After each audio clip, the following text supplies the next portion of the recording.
একতা প্রাতে নবীজি আমার কোন প্রয়োজনের তরে চলেনি বনের পথে। একতা প্রাতে নবীজি আমার কোন প্রয়োজনের তরে চলেনি বনের পথে। ধর্ম ঘন আজই বনের পথ ধর্ম ঘন গাছে পালা পারব।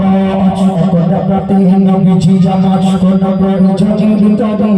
চলেনি বনের পথে। ধর্ম ঘন আজই বনের পথ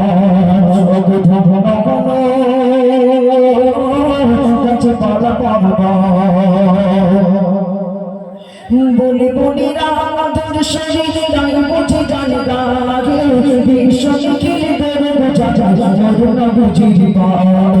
দোষ দিলে আজ চলেছে নবী হাসি ভরা মুখে সব সাজারে ফুল আনা চাইল কবির দুঃখে এক ঘড়ি বাধা আছে চাইলি কামনা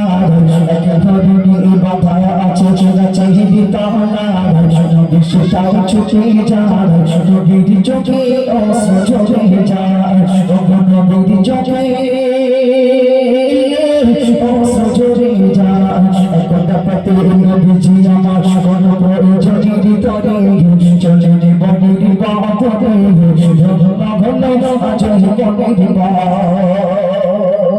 খানিক দূরে দাঁড়িয়ে দাঁড়িয়ে নবী কি দেখছে কবি লিখছে খানিক দূরে দাঁড়িয়ে নবী দেখেছে ঘটনা তোর শরীর দেখে ঘড়িয়েছে প্রার্থনা শিকারীর কাছে বারে বারে করছে জানাজারি আমার আশা ফিরে ক্ষণিকের তরে দাও গমরে চারি মোর সন্তানেরা উপবাসে তারা খোদায় মরে যায়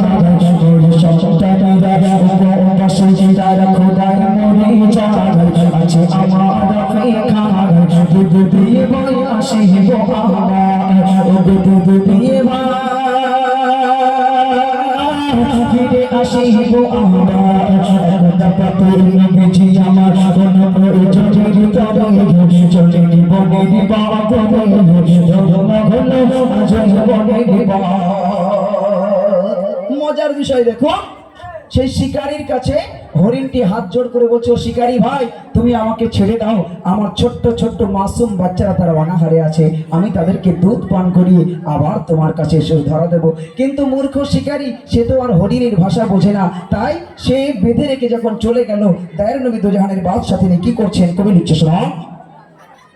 পাষাণ শিকারী বুঝল না ভাষা ছেড়ে নদীর তারে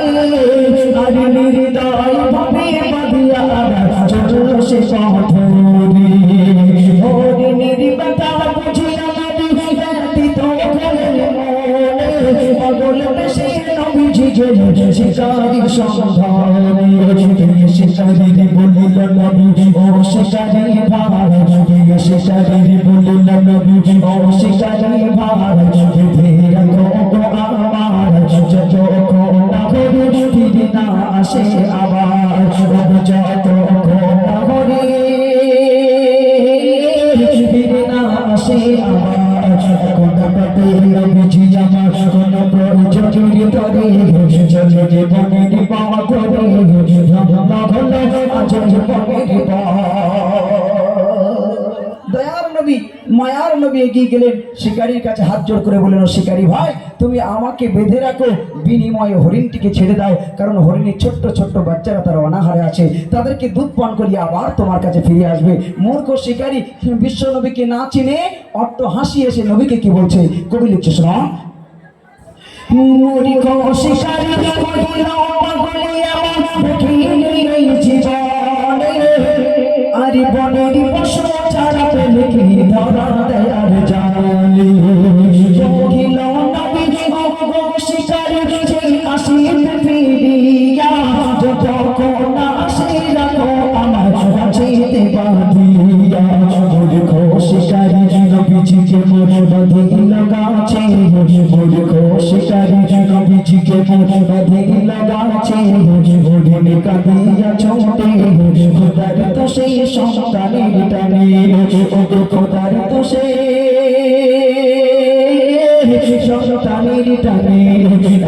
পাতে নবীজি আমার কোন পরিচয়ের তরে চলে রে বনের পাতরে নমনা হলো আজ বনের নবীকে যেই না বেঁধে রেখেছে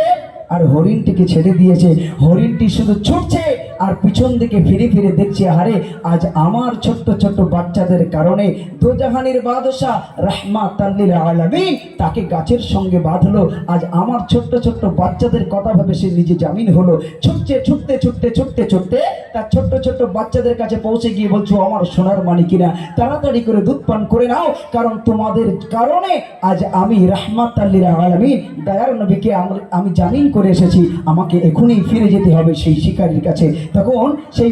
মানে বাচ্চাগুলো তার মায়ের সঙ্গে কি বলেছিল, কবি লিখছে শোনা,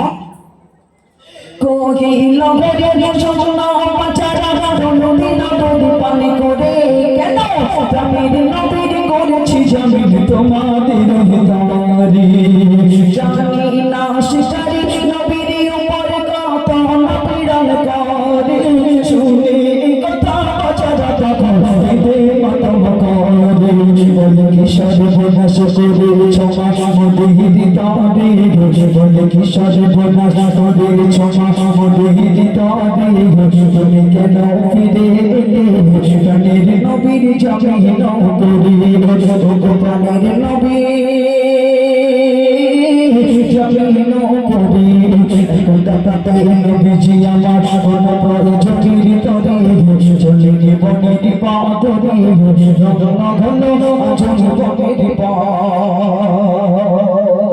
ছোট্ট ছোট্ট বাচ্চাগুলো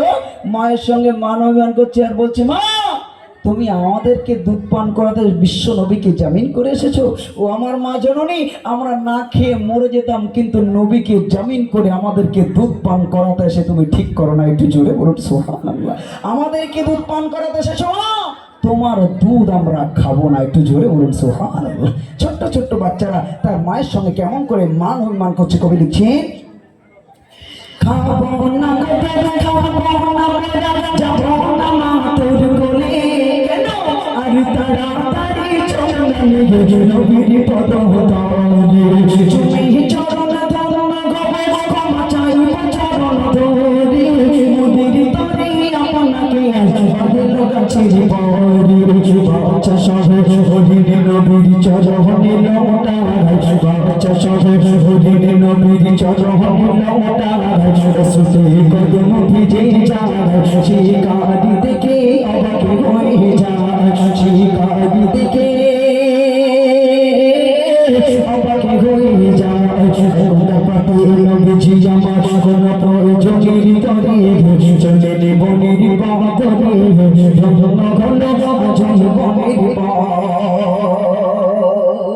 হরিণটির পিছন পিছন তার ছোট্ট ছোট্ট বাচ্চাগুলো দৌড়াতে দৌড়াতে যখন আল্লাহ রসুলের কদম মোবারকে এসে ছোট্ট ছোট্ট হরিণের বাচ্চাগুলো নবী পাকের কদমে যখন লুটুপুটি খাচ্ছে আর ঝরঝর করে কাঁদছে, চোখ দিয়ে টপ টপ করে পানি পড়ছে, শিকারী দাঁড়িয়ে দাঁড়িয়ে বলে, হাই রে হাই, বনের হরিণ ধরা যায় না। আর সেই হরিণকে ছেড়ে দিলাম, আবার একা ফিরে এলো না, তার বাচ্চাদের নিয়ে ফিরে এসে এই লোকটার পায়ে কেন লুটোপুটি খাচ্ছে, এ কে, এই মানুষটাকে, এই কি সেই নবী যার গুণগান, যার কথা আমি শুনেছি বারংবার, চোখে কখনো দেখিনি, এই কি সেই আল আমিন। একটু জোরে বলুন সুবহানাল্লাহ। তখন তার হুঁশ ফিরলো, কি বলছি কবি লিখছে শোনা, জীবনে কখনো শুনিনি কানে দেখিনি কখনো চোখে, আর বনের হরিণ ছাড়া পেলে কি ধরা দেয় জানি, জীবনে কখনো শুনিনি কানে দেখিনি কখনো চোখে,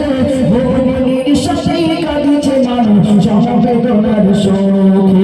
নয় বুঝিয়ে সাধারণ মানুষ এই বুঝে সেই নবী, নয় বুঝিয়ে সাধারণ মানুষ এই বুঝে সেই নবী, যার কোনো গান সে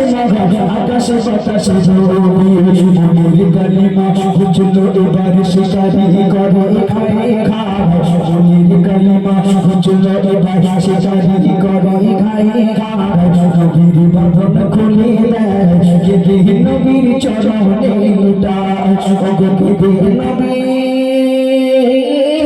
চরণে লুটায়, ভানুপুর জজির তরে জজির বনের পথে ধন্য হলো আজই বনের পথ ওগো ধন্য হলো গাছপালা পর্বত। শোন ঘটনামূলক